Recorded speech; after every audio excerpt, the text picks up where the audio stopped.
Good day, subscribers, friends, and fellow YouTubers. Allow me at this point in time to indicate that we are at Series 5.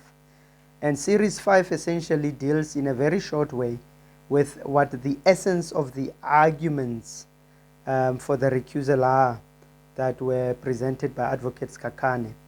We will remember that in Series 4, we dealt with the reasons that they advanced for their recusal. But I wanted to capture in a simple way what actually the essence of their argument is, because they essentially advanced many reasons, but at the end of the day, what are they saying? The first thing they are saying is they complain about the appointment of Justice Zondo. They indicate that it is not lawful. But secondly, they say that it is not consistent with the central mission of the judiciary. And they then contend that because of this, then he had a duty to refuse the appointment as chairperson of the Commission of Inquiry. Then they say that the conduct of the justice is actually, in a way, an infringement of the separation of powers, to be heard by a tribunal that is impartial, that is acting without fear, favor, or prejudice. That is the arguments.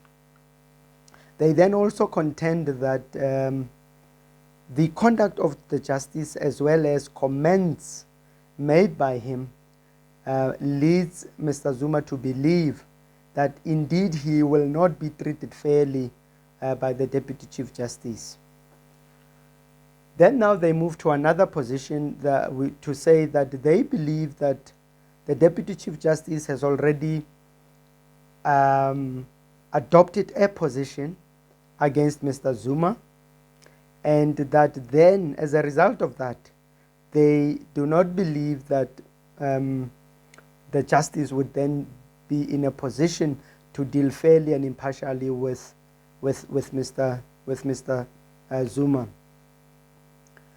Then they say now, due to these grounds and the reasons advanced or comments made, according to them, it is reasonable to indicate that the Deputy Chief Justice has already adopted a stance against Mr. Zuma. And then they say that as a result of this, he won't be able to exercise an open mind when he's dealing with Mr. Zuma, when he deals with the testimony of Mr. Zuma, or when he deals with any of the family members of Mr. Zuma, or even at the end when it gets to the finding that relates to Mr. Zuma.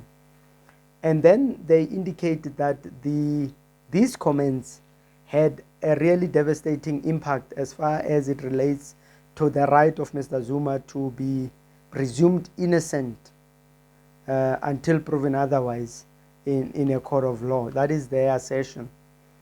And then they also argue that it cannot be argued, or they say then, or submit then, that it cannot be argued that the comments that were made by the Deputy Chief Justice had no real bearing on Mr. Zuma or on him. And then they say that also one of the things that they say is that the manner in which Mr. Zuma was treated, the commentary that was made by the Deputy Chief Justice, according to Mr. Zuma, this reveals that the Deputy Chief Justice has already concluded in his mind that Mr. Zuma is guilty of the offenses that he has to investigate. So that is basically, in short, the essence of what they are saying. And I think it could be interesting. I think one of the interesting arguments that I find in this whole issue relates to the separation of powers idea, because here we find that this Commission of Inquiry essentially is constituted by the executive. So essentially it's an executive function in a way, because it's not a judicial function, strictly speaking. Now, would this argument then hold that because you are a sitting judge, not just a judge, you are the justice, the deputy chief justice of the country, that perhaps now in accepting this position, that then you are encroaching or violating this separation of powers that must at all material times be maintained between the executive on the one hand and the judiciary. I think this is, to me, one of the arguments that perhaps is strong enough, and I would be curious actually to see eventually when the deputy chief justice deals with it, how he's going to navigate this particular the particular one. And it is also very interesting how, one thing that I'll say just in passing is that Mr. Zuma is contending that the deputy chief justice is his friend, and at the same time he desperately does not trust this friend of his. And if it were to me, I would certainly perhaps be happy if a friend of mine would preside over something, because he would essentially try to make sure that fairness and impartiality and independence is maintained at all material times. And so I would say, in my view, that the people that should be worried that perhaps there is this allegation of friendship are South Africans.